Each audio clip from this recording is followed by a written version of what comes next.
Fadlan daawade haddii aad nagu cusub tahay nagu soo biir adigoo subscribe noo saaraya mahadsan. De istemeseniz de biz Kanal İstanbul'u başlıyoruz, yapacağız ve milletimizin emrine amade edeceğiz.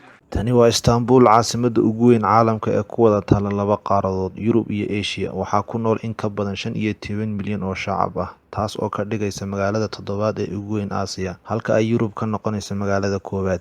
Waa mid ka mid ah magaalooyinka taariikhda ku leh dhanka boqortooyooyinka, taas oo u ahayd caasimad 3 boqortooyo oo magaaladan iskaga kala dambeeyay, waana boqortooyooyinkii Rumaaniyiinta, Byzantiniyiinta iyo boqortooyadii Cusmaaniyiinta. Maanta Istanbul waxay ka mid tahay ilaha dhaqaale ee Turkigu haysto. Haddii aan tusaaleynana, waxay leedahay dhaqaale ka badan kan South Africa gebi ahaantii. Marka la fiiriyo dhulka istiraatiijiga ah ee ku taalla Istanbul, waxay ka dhigaysaa magaalooyinka isku socodka ganacsigu aad u sarreeyo. Magaaladan waxay dhacdaa laba qaaradood, waxaana isku xidha magaalada buundada caanka ah ee Bosphorus, halka marin-biyoodkan dhex mara magaalada uu isku xidho labada badood ee Badda Madow iyo Badda Mediterranean-ka. Waa marinka keliya ee ay isticmaali karaan wadamada Bulgaria, Romania, Ukraine, Georgia iyo Koonfur Galbeed ee Ruushka si ay u gaadhaan Badda Mediterranean-ka. Sidaas darteed, marinkani waa mid muhiimadiisa wata, gaar ahaan Ruushka oo ah kan labaad ee ugu weyn caalamka ee dhoofiya saliidda. Bosphorus waxay ka mid tahay marinada ugu mashquulka badan caalamka ee ganacsiga adduunku iskaga kala goosho. Marka laga soo tago qodobkan, Turkigu faa'iido kuma qabo marinkan sababo jira awgood.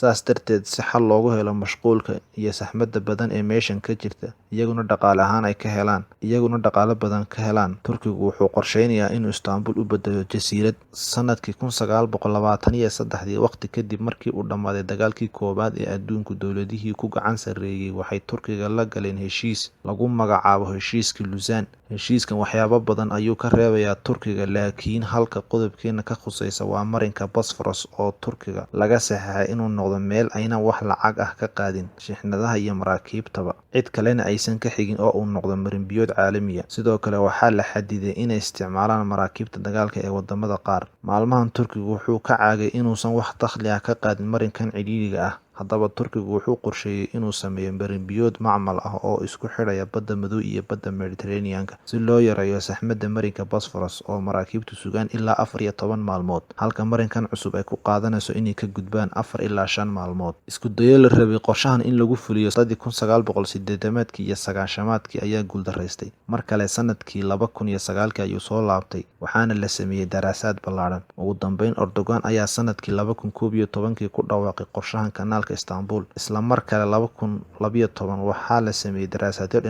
daraasaadyo dhinacyo badan taabanaya. Wuxuu helay ogolaansho dhanka deegaanka ah. Bishii Maarchi 2021, dowladda Turkigu waxay ogolaatay oo ay meel marisay qorshaha kanaalka Istanbul. Ugu dambeynna waxaa la qorsheynayaa inuu bilaabo wejiga koowaad ee dhismaha kanaalka. Kanaalka dhererkiisu waa 45 kilomitir, jooggiisuna waa 21 mitir, halka ballarkiisa sare yahay 360 mitir. Wuxuu 30 kilomitir galbeedka ka xigaa marin-biyoodka Bosphorus. Sidoo kale, waxaa la samayn doonaa 6 buundo oo laysaga kala gudbo. Sida qorshuhu yahay, waxaa ka gudbi kara 130 ilaa 160 maraakiib ah, si la mid ah kan Bosphorus. Mashruucan waxaa ku baxaysa adduun lacageed oo dhan $15 bilyan, halka ay qaadanaysa in la dhiso 7 sano. Haddii lagu guuleysto mashruucan, wuxuu keenayaa faa'iidooyin badan. Ugu horreyn, waxaa yaraanaya saxmaddii ka jirtay marinka Bosphorus. Wuxuu dhimayaa khataraha ka iman kara isku dhaca maraakiibta iyo wasakhowga ka yimaada maraakiibta. Sidoo kale, khatarta ka iman karta shixnadaha ay ka midka yihiin waxyaabaha qarxa in magaalada laga fogeeyo. Dhismaha kanaalku wuxuu abuurayaa shaqooyin badan oo gaadhaya 8 ilaa 10 kun oo fursadood. Ugu dambeyn, waxaa Turkiga dakhli ahaan usoo gali kara ilaa $8 bilyan